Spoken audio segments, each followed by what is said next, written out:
अस्सलामुअलैकुम। शरारत का अंजाम। अगर अब मैं किसी को बेवकूफ़ बनाऊँ तो खुदा करे कि मेरी सारी खाल उधेड़ जाए। एक सफ़ेद खरगोश दरिया के किनारे रहता था। वो रोज़ाना अपने घर से निकलकर एक पत्थर पर बैठ जाता और दूसरे किनारे के खूबसूरत बागों को बड़ी हसरत से तकता रहता। वो तमाम दिन ये सोच कर काट देता कि काश वो भी वहाँ तक पहुँच सकता और इन खूबसूरत बागों की खूब खूब सैरें करता। दूसरे किनारे तक तो सिर्फ तैर कर पहुँचा जा सकता था, मगर खरगोश को तैरना नहीं आता था और इधर दूसरे किनारे के प्यारे प्यारे नज़ारे इसे हर वक्त पुकारते रहते। एक दिन सफ़ेद खरगोश इसी सोच विचार में गर्क था कि यकायक वो उछल पड़ा। इसे दरिया पार करने की बड़ी अच्छी तरकीब सूझ गई थी। वो किनारे पर आकर बैठ गया और जब मगरमच्छ ने अपना लंबूतरा मुंह पानी से निकाला तो खरगोश ने इसे पूछा, क्यों भाई मगरमच्छ, तुम बता सकते हो कि दोस्त किसके ज़्यादा हैं, तुम्हारे या मेरे? मगरमच्छ ने जवाब दिया, खरगोश साहब, बढ़ांकने की ज़रूरत नहीं, दोस्त मेरे ही ज़्यादा हैं। तुम्हें कौन पूछता है? अच्छा, खरगोश ने कहा, अगर ये बात है तो ऐसा करो कि अपने दोस्तों को बुलाओ और इन्हें एक कतार में खड़ा कर दो। मैं इन सब को गिन कर देखूंगा कि किसके दोस्त ज़्यादा हैं। मैं अपने दोस्तों को बुलाऊंगा और तुम इन्हें गिन लेना। मंजूर है। मगरमच्छ राज़ी हो गया।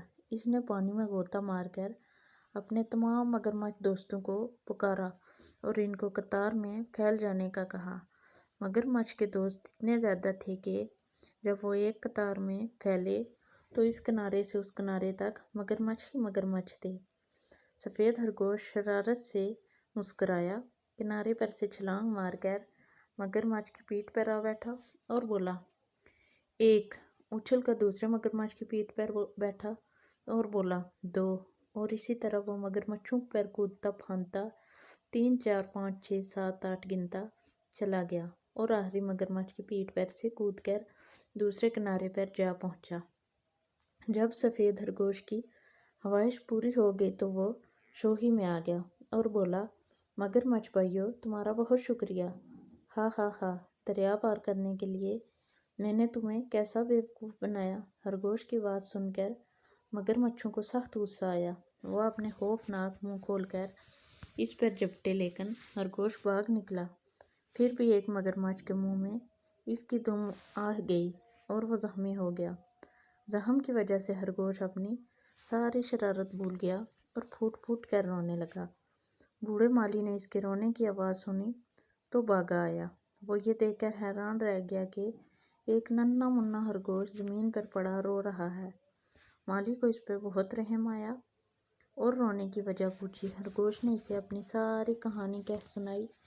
माली ने प्यार से इसके सर पर हाथ फेरते हुए कहा, बरखुरदार, तुमने बहुत बुरा किया।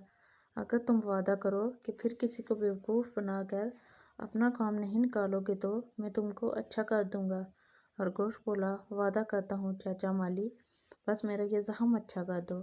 माली ने एक तरह से बहुत से बड़े बड़े पत्ते और नरम नरम डालियाँ तोड़कर खरगोश के लिए एक गदगदा सा घोंसला बनाया और इससे कहा, अब तुम इस घोंसले में आराम से रात भर टिको। सुबह सोकर उठोगे तो ये जख्म खुदा के फजल से अच्छा हो जाएगा। खरगोश घोंसले में आया और आंखें बंद करके लेट गया।